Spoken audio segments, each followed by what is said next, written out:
ಜೈ ರಾಮಕೃಷ್ಣ. ನಮಸ್ತೆ. ಯುಗಾವತಾರ ಶ್ರೀರಾಮಕೃಷ್ಣ ಗ್ರಂಥಾಧ್ಯಯನಕ್ಕೆ ತಮ್ಮೆಲ್ಲರಿಗೂ ಸ್ವಾಗತ. ಇನ್ನೊಂದು ಸಂದರ್ಭದಲ್ಲಿ ದಕ್ಷಿಣೇಶ್ವರಕ್ಕೆ ಒಬ್ಬ ಸಾಧು ಬಂದಿದ್ದ. ಈತನಿಗೆ ಭಗವನ್ನಾಮದಲ್ಲಿ 100ಕ್ಕೆ 100 ನಂಬಿಕೆ. ಇವನು ರಾಮಾಯತ ಪಂಥಕ್ಕೆ ಸೇರಿದವನು. ಈತನ ಬಳಿಯಲ್ಲಿರುತ್ತಿದ್ದುದು ಎರಡು ವಸ್ತುಗಳು, ಒಂದು ಲೋಟ, ಒಂದು ಪುಸ್ತಕ. ಆ ಪುಸ್ತಕವೆಂದರೆ ಅವನಿಗೆ ಪರಮ ಪ್ರೇಮ. ಪ್ರತಿದಿನ ಇವನು ಆ ಪುಸ್ತಕವನ್ನು ಹೂವಿನಿಂದ ಅಲಂಕರಿಸಿ ಪೂಜಿಸುತ್ತಿದ್ದ. ಶ್ರೀರಾಮಕೃಷ್ಣರಿಗೂ ಈತನಿಗೂ ಪರಿಚಯ ಬೆಳೆಯಿತು. ಇವನು ಆ ಪುಸ್ತಕವನ್ನು ಅಷ್ಟೊಂದು ಭಕ್ತಿಯಿಂದ ಪೂಜಿಸಬೇಕಾದರೆ ಅದರಲ್ಲಿ ಏನಿರಬಹುದು ಎಂಬ ಕುತೂಹಲ ಅವರಿಗೆ ಸಹಜವಾಗಿಯೇ ಉಂಟಾಯಿತು. ಅದನ್ನೊಮ್ಮೆ ನೋಡಲು ಇಷ್ಟಪಟ್ಟರು. ಆದರೆ ತಾನು ಪೂಜೆ ಸಲ್ಲಿಸುತ್ತಿರುವ ಪುಸ್ತಕವನ್ನು ಆತ ಅಷ್ಟು ಸುಲಭವಾಗಿ ಇತರರ ಕೈಗೆ ಕೊಟ್ಟಾನೆಯೇ? ಕೊನೆಗೆ ಆ ಸಾಧು ಅವರ ಒತ್ತಾಯಕ್ಕೆ ಮಣಿದು ಪುಸ್ತಕವನ್ನವರ ಕೈಗಿತ್ತ. ಶ್ರೀರಾಮಕೃಷ್ಣರು ಅದನ್ನು ತೆರೆದು ನೋಡಿದರು. ಅದರಲ್ಲಿ ಬರೆದಿರುವುದೆಲ್ಲ ಇಷ್ಟೇ: ಓಂ ರಾಮಃ ಎಂದು. ಪುಟದಲ್ಲೂ ಅದನ್ನೇ ದಪ್ಪಕ್ಷರಗಳಲ್ಲಿ ಕೆಂಪು ಶಾಯಿಯಿಂದ ಬರೆದಿದೆ. ಇದನ್ನು ಕಂಡು ಶ್ರೀರಾಮಕೃಷ್ಣರ ಮನದಲ್ಲಿ ಪ್ರಶ್ನೆ ಎದ್ದಿರಬಹುದು, ಏನಿದು ಎಂದು. ಹೀಗೆಂದು ಊಹಿಸಿದ ಆ ಸಾಧು ಹೇಳಿದ, ಬಹಳ ಪುಸ್ತಕಗಳನ್ನೋದಿ ಪ್ರಯೋಜನವಾದರೂ ಏನು? ಈ ವೇದ ಪುರಾಣಗಳೆಲ್ಲ ಹೊರಬಂದಿರುವುದು ಆ ಒಬ್ಬ ಭಗವಂತನಿಂದಲೇ ಅಲ್ಲವೇ? ಅವನಿಗೂ ಅವನ ಹೆಸರಿಗೂ ಯಾವ ಭೇದವೂ ಇಲ್ಲ. ಅಲ್ಲದೆ ಈ ವೇದ ಪುರಾಣಗಳಲ್ಲಿ ಇರುವುದೆಲ್ಲವೂ ಅವನ ಒಂದು ಹೆಸರಿನಲ್ಲೇ ಇದೆ. ಆದ್ದರಿಂದ ನಾನು ಅವನ ಆ ಹೆಸರನ್ನೇ ತೆಗೆದುಕೊಂಡಿದ್ದೇನೆ. ರಾಮನಾಮ ಆ ಸಾಧುವಿನ ಜೀವಾಳವೇ ಆಗಿತ್ತು. ದಕ್ಷಿಣೇಶ್ವರಕ್ಕೆ ಬರುತ್ತಿದ್ದ ಆ ಸಾಧುಗಳಲ್ಲಿ ಹಲವರು ದೇವರ ನಾಮಗಳನ್ನು ಹಾಡುವವರಿದ್ದರು. ಸೂರದಾಸ, ತುಳಸಿದಾಸರೇ ಮೊದಲಾದ ಸಂತರ ಹಾಡುಗಳನ್ನು ಹೇಳಿಕೊಂಡು ಭಜನೆ ಮಾಡುತ್ತಿದ್ದರು. ಶ್ರೀರಾಮಕೃಷ್ಣರು ಅವರಿಂದ ಹಲವು ಹಾಡುಗಳನ್ನು ಕಲಿತರು. ಮುಂದೆ ಅವರು ಆ ಹಾಡುಗಳನ್ನು ತಮ್ಮ ಶಿಷ್ಯರ ಮುಂದೆ ಹಾಡುವುದಿತ್ತು.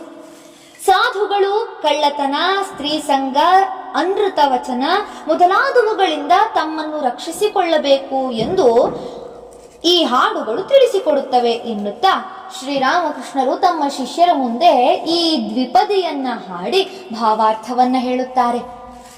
ಸತ್ಯವಚನ್ ಅಧೀನತಾ ಪರಧನ್ ಉದಾಸ್, ಇಸ ಸೇ ನಾ ಹರಿ ಮಿಲೆ ತೋ ಜಾಮೀನ್ ತುಳಸಿದಾಸ್.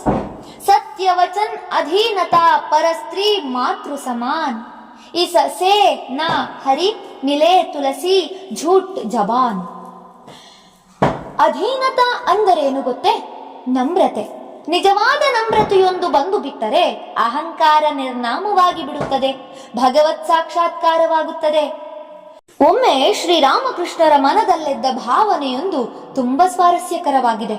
ಅದನ್ನು ಅವರ ಬಾಯಿಂದ ಕೇಳಿದರೆ ಚಂದ. ಒಂದು ದಿನ ನನ್ನ ಮನದಲ್ಲೊಂದು ಇಚ್ಛೆ ಎದ್ದಿತು. ಇಲ್ಲಿಗೆ ಬರುತ್ತಿರುವ ಎಲ್ಲ ಸಂಪ್ರದಾಯದ ಸಾಧಕರಿಗೂ ಅವರವರ ಸಾಧನೆಗೆ ಅವಶ್ಯಕವಾದ ಸಾಮಗ್ರಿಗಳನ್ನೆಲ್ಲ ಒದಗಿಸಿಕೊಡಬೇಕು ಎಂದು. ಅವರೆಲ್ಲರೂ ಯಾವ ಅಡೆತಡೆಯೂ ಇಲ್ಲದೆ ನಿಶ್ಚಿಂತೆಯಿಂದ ಭಗವದ್ ಧ್ಯಾನದಲ್ಲಿ ತಲ್ಲೀನರಾಗಿ ಕುಳಿತಿರಬೇಕು. ನಾನು ಆ ಅದ್ಭುತ ದೃಶ್ಯವನ್ನು ನೋಡುತ್ತಾ ಆನಂದಿಸಬೇಕು ಎಂಬ ಇಚ್ಛೆಯುದಿಸಿತು ನನ್ನಲ್ಲಿ. ಸರಿ, ಮಥುರನಿಗೆ ಈ ವಿಷಯ ಹೇಳಿದೆ.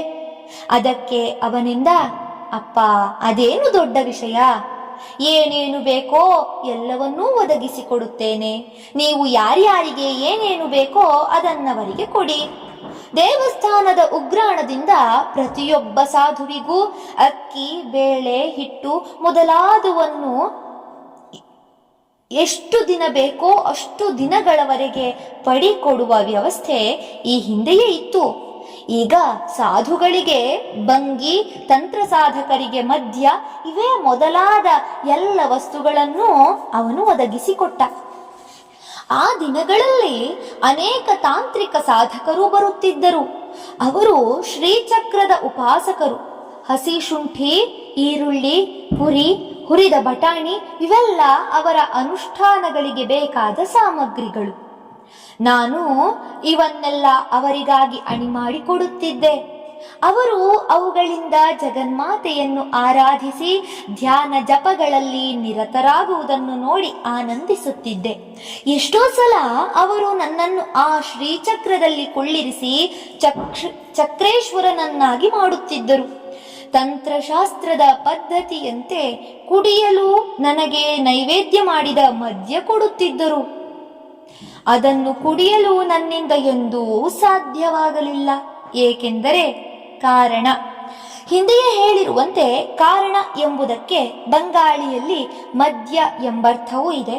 ಆದರೆ ಶ್ರೀರಾಮಕೃಷ್ಣರಿಗೆ ಅದು ಜಗತ್ಕಾರಣನಾದ ಭಗವಂತನನ್ನು ನೆನಪಿಸಿಕೊಡುತ್ತಿತ್ತು. ಕಾರಣ ಎಂಬ ಅದರ ಹೆಸರು ಕೇಳಿದ ಮಾತ್ರದಿಂದಲೇ ನನಗೆ ಭಗವದಾನಂದದ ಅಮಲೇರುತ್ತಿತ್ತು. ಆದ್ದರಿಂದ ನಾನದನ್ನು ಕುಡಿಯುವಂತೆ ಅವರು ಬಲವಂತ ಮಾಡುತ್ತಿರಲಿಲ್ಲ. ಆದರೆ ಅವರೊಂದಿಗಿದ್ದ ಮೇಲೆ ಶಿಷ್ಟಾಚಾರಕ್ಕಾದರೂ ಆ ಪ್ರಸಾದ ರೂಪದ ಮದ್ಯವನ್ನು ತೆಗೆದುಕೊಳ್ಳಬೇಕಾಗಿತ್ತು. ಅದಕ್ಕಾಗಿ ನಾನು ಒಂದು ಹನಿ ಮದ್ಯವನ್ನು ಹಣೆಗೆ ಮುಟ್ಟಿಸಿಕೊಳ್ಳುತ್ತಿದ್ದೆ ಅಥವಾ ಮೂಸುತ್ತಿದ್ದೆ. ಇನ್ನೂ ಹೆಚ್ಚೆಂದರೆ ಒಂದು ತೊಟ್ಟನ್ನು ಬಾಯಿಗೆ ಚಿಮುಕಿಸಿಕೊಳ್ಳುತ್ತಿದ್ದೆ. ಉಳಿದುದನ್ನು ಅವರ ಪಾತ್ರೆಗಳಿಗೆ ತುಂಬುತ್ತಿದ್ದೆ. ಅವರಲ್ಲಿ ಕೆಲವರು ಅದನ್ನು ಕುಡಿದು ಕೂಡಲೇ ಭಗವನ್ನಾಮ ಜಪಕ್ಕೆ ತೊಡಗುತ್ತಿದ್ದರು ಅಥವಾ ಧ್ಯಾನಲೀನರಾಗುತ್ತಿದ್ದರು. ಆದರೆ ಇನ್ನು ಕೆಲವರು ಮಾತ್ರ ಭಗವನ್ನಾಮ ಜಪ ಮಾಡುವ ಮಾತಂತಿರಲಿ, ಲೋಟದ ಮೇಲೆ ಲೋಟ ಏರಿಸಿ ಅಮಲು ತಲೆಗೇರಿ ಕುಡುಕರಂತೆಯೇ ವರ್ತಿಸಲಾರಂಭಿಸುತ್ತಿದ್ದರು. ಒಂದು ದಿನವಂತೂ ಅವರು ಅತಿಯಾಗಿ ಕುಡಿದು ಮತಿಗೆಟ್ಟು ವರ್ತಿಸಿದ್ದನ್ನು ಕಂಡು ಅವರಿಗೆ ಮದ್ಯ ಒದಗಿಸುವುದನ್ನೇ ಬಿಟ್ಟು ಬಿಟ್ಟೆ. ಆದರೆ ಅವರಲ್ಲಿ ರಾಜಕುಮಾರ ಎಂಬುವನು ಮಾತ್ರ ಪ್ರಸಾದದ ಮದ್ಯವನ್ನು ಕುಡಿದು ತೂರಾಡದೆ ತನ್ಮಯತೆಯಿಂದ ಜಪ ಮಾಡುತ್ತಿದ್ದ. ಆದರೆ ಕೊನೆಗೆ ಅವನಲ್ಲಿ ಹೆಸರು ಕೀರ್ತಿಯ ಆಸೆ ಹುಟ್ಟಿಕೊಂಡಿತು. ಆದರೆ ಅವನು ಮದ್ಯವನ್ನು ಸೇವಿಸುತ್ತಿದ್ದುದು ಮಾತ್ರ ತನ್ನ ಸಾಧನೆಗೆ ಸಹಾಯವಾಗುವುದೆಂಬ ವಿಶ್ವಾಸದಿಂದಲೇ. ಶ್ರೀರಾಮಕೃಷ್ಣರಿಗೆ ತಮ್ಮ ಸಾಧನಾ ಕಾಲದಲ್ಲಷ್ಟೇ ಅಲ್ಲ, ಇಡೀ ಜೀವಿತಾವಧಿಯಲ್ಲಿ ಎಂದೂ ಮದ್ಯವನ್ನು ಬಾಯಿಗೆ ಹಾಕಿಕೊಳ್ಳಲು ಸಾಧ್ಯವಾಗಲಿಲ್ಲ. ಆದರೆ ಈ ಮಾತಿನಲ್ಲಿ ಅಂತಹ ವಿಶೇಷವೇನಿದೆ ಎನ್ನಬಹುದು. ಏಕೆಂದರೆ ಆಚಾರವಂತರಾದ ಕೋಟ್ಯಂತರ ಹಿಂದೂಗಳು ಮದ್ಯವನ್ನು ಮೂಸಿಯೂ ನೋಡುವುದಿಲ್ಲ, ನಿಜವೇ. ಆದರೆ ಶ್ರೀರಾಮಕೃಷ್ಣರಿಗೆ ಹಾಗೆ ಮಾಡಲು ಸಾಧ್ಯವಾಗದಿದ್ದುದು ಮದ್ಯಪಾನವು ದೂಷಣೀಯ ಅಥವಾ ಅಸಹ್ಯವೆಂಬ ಭಾವನೆಯಿಂದಾಗಿ ಅಲ್ಲ, ಬದಲಾಗಿ ತದ್ವಿರುದ್ಧ ಎನ್ನಬಹುದಾದ ಕಾರಣಕ್ಕಾಗಿ. ಮದ್ಯವೇ ಮೊದಲಾದ ಯಾವುದೇ ಮಾದಕ ವಸ್ತುವಿನ ಹೆಸರನ್ನು ಕೇಳಿದೊಡನೆಯೇ ಅವರಲ್ಲಿ ತಾನೇ ತಾನಾಗಿ ಅತ್ಯುನ್ನತ ಭಗವದಾನಂದದ ಅಮಲು ಮೇಲೇರುತ್ತಿತ್ತು. ಆಗ ಅವರ ವರ್ತನೆ ಮದ್ಯಪಾನ ಮಾಡಿದವರಂತೆಯೇ ಆಗುತ್ತಿತ್ತು. ಆ ಅವಸ್ಥೆಯಲ್ಲಿ ಮತ್ತೆ ಮದ್ಯವನ್ನು ಮುಟ್ಟಲು ಅವರಿಂದಾಗುತ್ತಿರಲಿಲ್ಲ.